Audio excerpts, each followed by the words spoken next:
nation's might, and the army goes rolling along. Proud of all we have done, fighting till the battle's won, and the army goes rolling along. Today is the 15th of March, 2013. My name is Darren Robarts, and we're here at the Warhawk Air Museum in Napa, Idaho. I'll be interviewing Clair Kilton for our Veterans History Project in partnership with the Library of Congress. The cameraman, the operator, is Don Bittler. Welcome, Clair. Thank you for being here today. Good to be here. For the record, would you please state your name? Sir, my name is Clair Howard Kilton, born July 29th, 1918, in Ashland, Wisconsin. I was in the Army. I volunteered in 1942 and served for 3 years with the 30th Division, 117th Infantry as a first lieutenant. Once again, sir, thank you so much for being with us. And let's just begin, where you grew up and what town and what was your family like and what did your mother and father do for a living and things like that. I was born in Ashland, Wisconsin.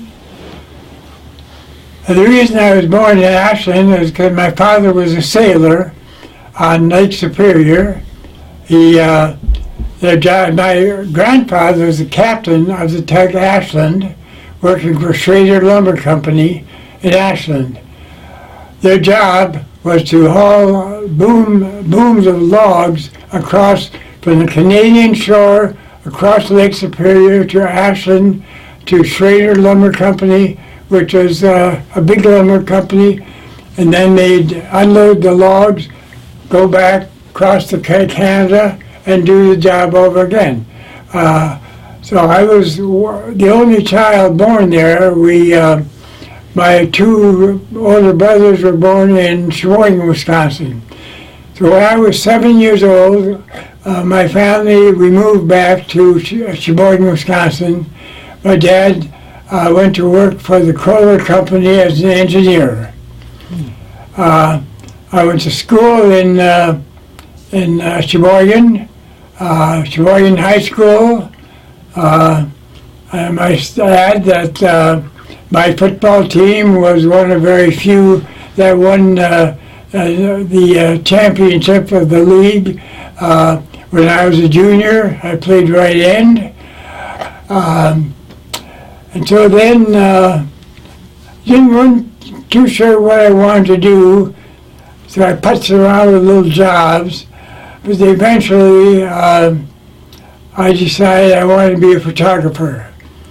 And but in the meantime, I was in college for a couple of 3 years, and then the Army decided I should join the Army.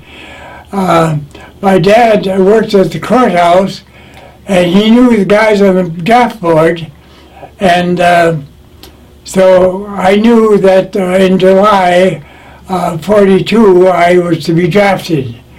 So I said, well, the deal was then if you volunteered, you probably pick and choose what you want to do in the Army, right?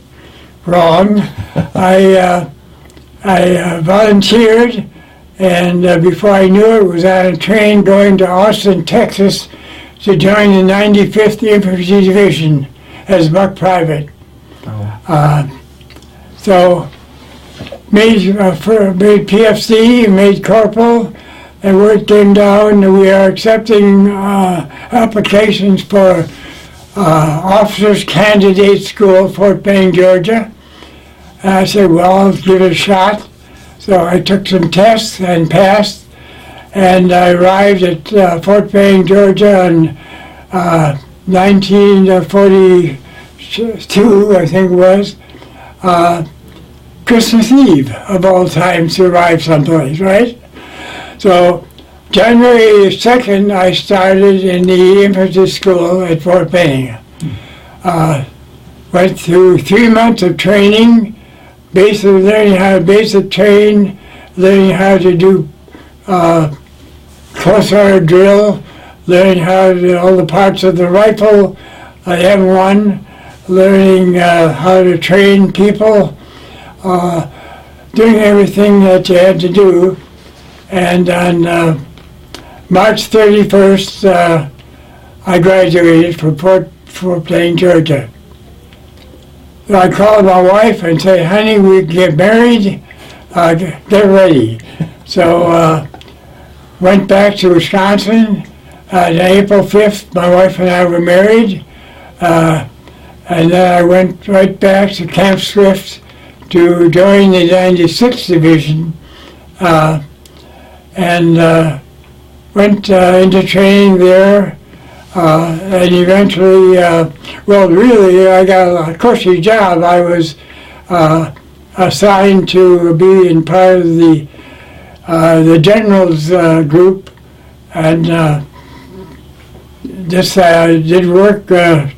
My job really was to make sure that the general was safe. I don't remember the general's name, but he was a good general, and so then we went to do some maneuvers in Kisatchie National Forest, and from there my division went up to let's see, I was trying to think of the name of we went up someplace, I can't remember the name of the place where we were right, but we did some training up there, and then the word came down that I would be going into Europe. So in the meantime, right after we were married, my wife said, honey, I want to have a baby. I want to have your child. And so we took care of that. 10 days after my first child, Thomas, was born, I left for Europe. Well, I went to the East Coast and Camp Shanks in the East Coast. And pretty soon I got on a ship, left for Europe. It was an interesting ship. It was a British ship. A British crew, a very nice ship, and fortunately they had an officers' mess there. It was all the officers ate together and had a very nice 5 or 6 course meal, compliments of the British Army. I remember 3 days I was below deck. The stateroom we had was very nice, stateroom for 2 people. However, there were 9 of us in it, triple decks. And I remember coming back, going over to England, and then we came down the north side and landed on the Scottish coast, and then finally went down to southeast London and went to in training there in July. And we really trained then, and let's see, D-Day was in 43?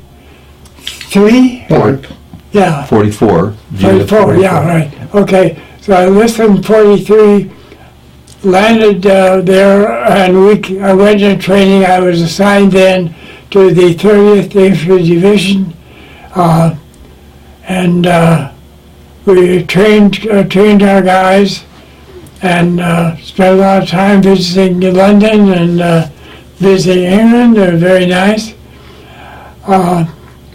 Could I just, I'm going to interject a question here. What? I'm going to interject a question here about your training for D-Day. Yeah. Obviously, there was something, the Army was preparing for the invasion and all of that. So what was your training like during that time? Those days, because of World War I, we wore gas masks.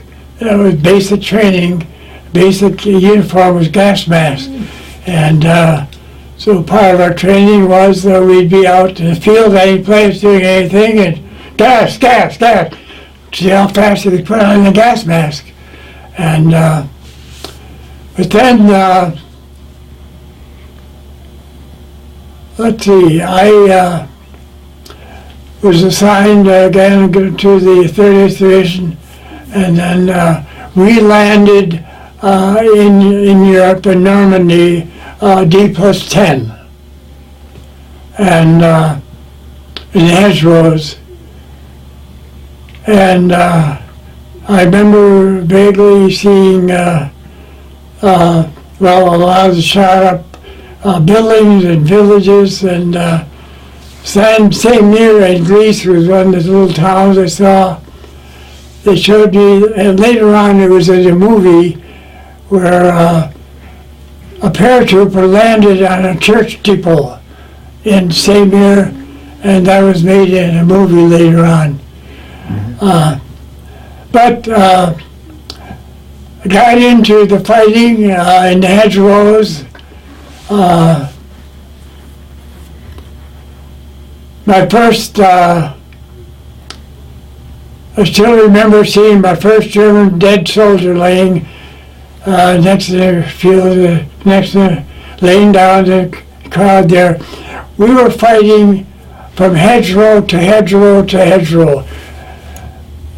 If you're familiar with hedgerows, the French did not have fences around their fields. They had hedgerows in a field of about maybe 100 square yards. And so about, I was there for a while fighting and not getting wounded or anything, but then one day I was standing, with a sergeant next to me. We were trying to figure out where the German machine gun was firing from, and I pointed, and I think it was right about there, right? Put my hand down, my hand felt warm, down the gun, blood in my hand. The bullet went through up here, at the bicep, came out of the tricep, didn't feel a thing. I thought, well, I'll go back to the aid station and put a Band-Aid on me, and I'll go back to join the group, run my company, right? At that time, I was a platoon leader. Well, I went back to the battalion aid station. Then I went back to the regiment hospital, and they gave me some medication and said, well, what's next? They said, you're going back to England. There's too much, well, we can't treat you here. Everybody goes back to England who's wounded. So I have a letter here that I wrote from funeral to my family when I landed in England. This one right This there. one right here.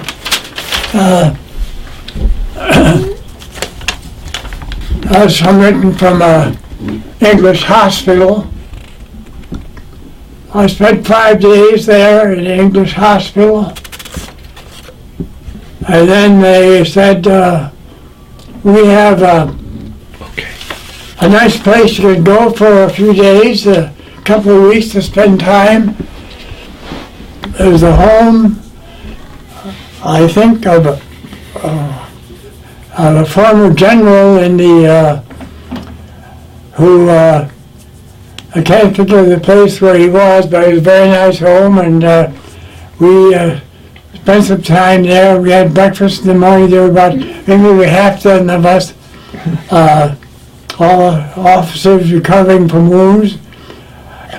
We'd spend, have a nice breakfast, have tea in the morning, lunch at noon, afternoon tea, cocktails at 5 and dinner at 7. Very nice. And then, well, that ended, and don't remember exactly, but you see, I went there and in August, and then I think it was about September, I was assigned to take what was called a package back to Europe to fight. And the package I had was all black soldiers. My first experience with black people. Because when I was born in Sheboygan, Wisconsin, there were no blacks. So this was a new experience for me.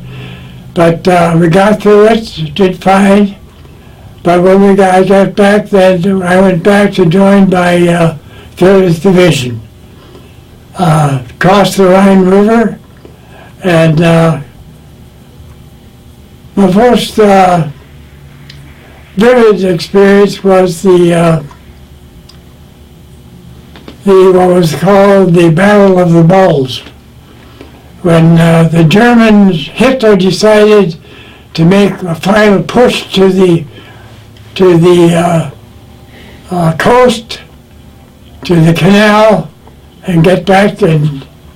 But at that time, I remember hearing they were sending buzz bombs over, and you could hear them bzzz, and I was in there, and you could hear them landing. Fortunately, I never got near one, but I heard and remembered the buzz bombs landing in England. Battle of the Bulge, I was there. I lost half my platoon from what was called trench foot, frozen feet. We did not have, we had regular army boots. Come April about, I think it was April, we finally got snowshoes that keep the feet warm. So that was great, but it was too late. They say I lost half my platoon with the trench foot. Well, the war ended in Europe, and one day, son of a gun, I got a letter from the War Department. You will return to the United States, have 30 days delay en route, and then you will proceed to the West Coast to go to Japan to fight against the Japanese. What the hell? Why me? I was the only guy in my platoon, in my company, that got a letter like that. So, well, I guess I'm special. Hell no. Fortunately, I was at the Havre in April when the bombs were dropped, the bombs were dropped in Japan, and that war ended. So I got on a Liberty ship and went back to the camp that I was originally sent from in Chicago, and I was given discharge. And I went back to meet my wife in Chicago, and she said, "Welcome home, honey." And I said, "Well, I'm glad I'm back. Guess what? I'm going to be a photographer." She said, "Well, that's nice." I got interested and got some German cameras and got interested in photography, and so I spent a year waiting to get in a GI Bill, and then I went to Chicago to photography school for 1 year and started my photography business in Sheboygan. And so I did photography for 60 years, doing thousands of weddings,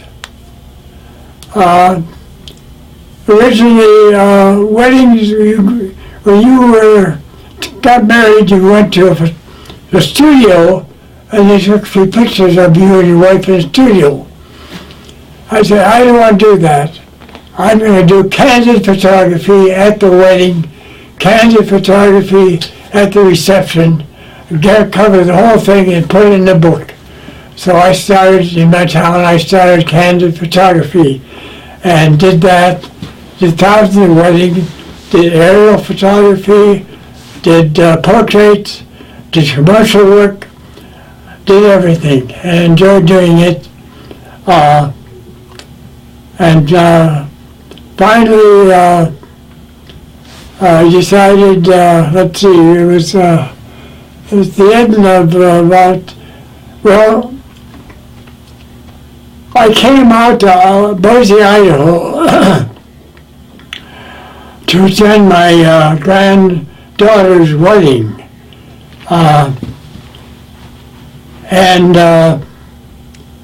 I was there. The afternoon that I got here, the next day I went shopping. My son-in-law, and he said, "Claire, how about playing golf this afternoon?" And I said, "Yeah, sounds good to me, Bob." So we went shopping in the afternoon, and but I said, "Go. I don't feel well. Something wrong. I'll take a nap." So at 3 o'clock in the afternoon, I said, "Bob, let's go to the hospital. Something's wrong." So 6 o'clock that day, I had hernia surgery. Got through that just fine. A couple of days later, I woke up. I had a stroke during the night. I couldn't move my right leg, my right arm. And that was, at that time then, we decided, my wife and I, we've been living in Sheboygan, decided to stay and live in Boise, Idaho. And that's why I'm here now, because we had a nice home, a three-room apartment in Boise at the plantation place. And my wife died a year later, but I decided to stay right there. For some reason, my oldest daughter, who you met here, she and her husband, he was with Northwestern Mutual Life Insurance Company, and he was working in Sheboygan, in Milwaukee rather, for that company. They offered him a job in Boise, Idaho to be the head of maybe 30 or 40 insurance agents. So they moved out here about 35 years ago. So we came out, my wife and I, for their daughter's wedding. That's where I had the stroke. And then we decided to stay here. A year later, my wife died. I decided to stay right here. And then Peggy, the other daughter that was here, she came out. She wanted to change. And she came out about 25 years ago. And then one other daughter, my youngest daughter, Lisa, came out about 10 years later. And she's here. So I have 3 daughters here. The rest of my family, one is in, there's some in Sheboygan yet. There's one in out on the west coast, and then there's one in, can't think of the name again of the town. But that's why I'm here, and that's the story. That's it. You got it. Can we revisit one thing though? Yes. Is that okay? Well, we want to know how you received your silver star. You have your silver star there on your, Yes. your pocket there. And I'm sorry, but I just cannot remember the exact details about what had happened. I just, I told you about the wound, but the Silver Star was just for exemplary service, good leadership, the time that I was in there, it wasn't any particular one item. It was my total leadership ability. There's another thing I think they put in there under the definition of a Silver Star is gallant bravery as well. Right. So obviously you did something above the call of duty. So Apparently I did, and frankly I'm sorry, but I just can't give you any detail on it. I just can't remember exactly what it was all about. Okay. Yeah. Well, one of the things that we want to know is about this photo right here. You're here on the end. Yes. Why are you all assembled there? Well, those are all people from my regiment, and they were all being there to receive either Purple Hearts or Silver Star or Bronze Medal. Okay. Yeah, they were all getting medals of some sort. Do you know where in Germany this was? No, I'm not sure what it was. Okay. Couldn't tell you. Right. Yeah. Do you remember about what month or year it was that you received Well, it should have been, let's see, 1944. It was during the war. I don't think it was after the war, still during the war. 1944 sometime. Okay. Yeah. All right. Mr. Kilton, we wanted you to comment on this Yes, well, picture and stuff and what it was. let me just, can I say this for a second? Yeah, say that. Okay, well, when I became an officer, that was given to me. Okay. My picture was taken, and that is my insignia and information that every officer had. Yeah, so it was presented to me, the picture was taken, and that's the first picture I had taken. It was my bar. It says there's a date on there, June 5th, 1943. Yes, right. Yeah. And your thumbprints are on it. Right. So this is basically all the information. Did you always carry this on you as I well? carried that with me whenever I was in my wallet as an officer. Yes. Even actually during the war, yeah. during combat and battles. Right, Really? that was in my pocket all the while. And you were, if you don't mind me saying, you were 5'9" and 155 pounds. Yes. Yeah. So I'm now about 5'8" now and weigh 160. Well, and then I wanted to comment also that this is an original Class A uniform that Mr. Right. Kilton is wearing as well. So, Right. and you're still wearing it great, and you're a handsome soldier. So, Thank you very much.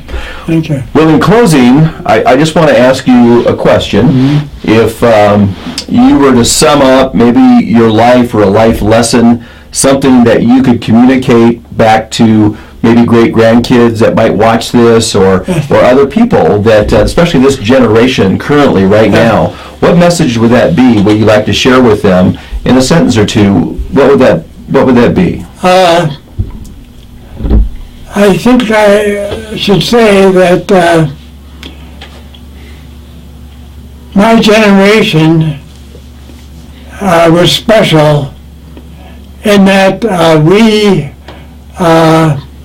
fought World War II. I was 22, 23, 24 years old. Most of the Army were people of that age in that time, 20 years to 30 years old.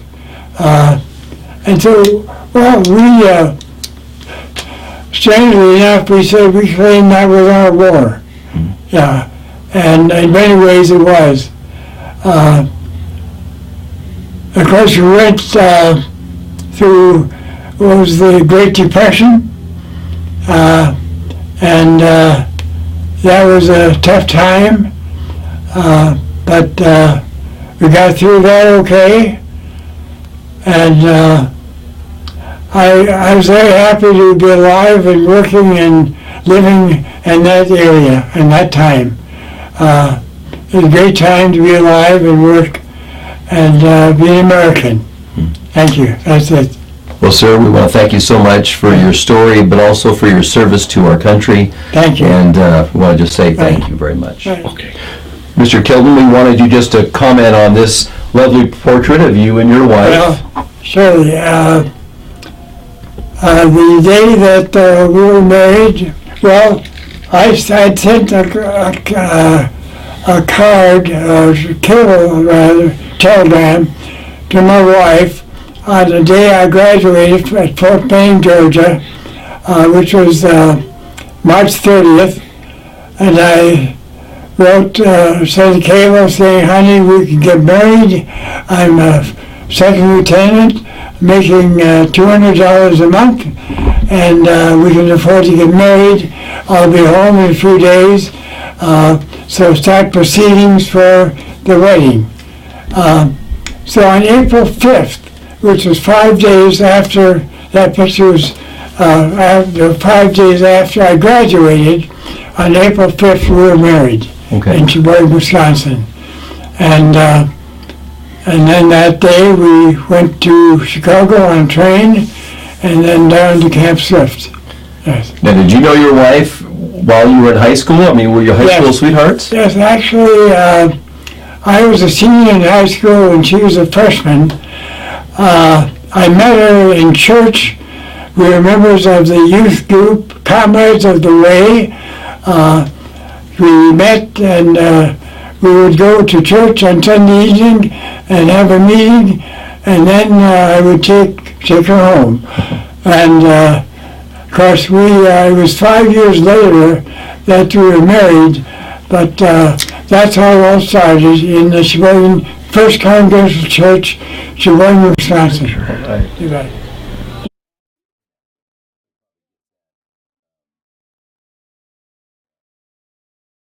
Sir, we wanted you to also comment about this lovely Christmas card, obviously, that you sent. Thank you, and I'm sorry, but I had forgotten about it. It has a 30th Division insignia on the inside. It's a card that I sent from Europe, telling my wife I was still alive and kicking, and I don't know if that was after the war or during the war. There's no date on it, is there? Well, it says for Victory Home, Germany, Belgium, Holland, France, and England. So after the war, but I'm very surprised about it and happy to see that sent. I'm sure that she was happy to get it. Well, and it's in great shape as well. I'm going to see if there's a date on here really quick, and there's not a date on there, so.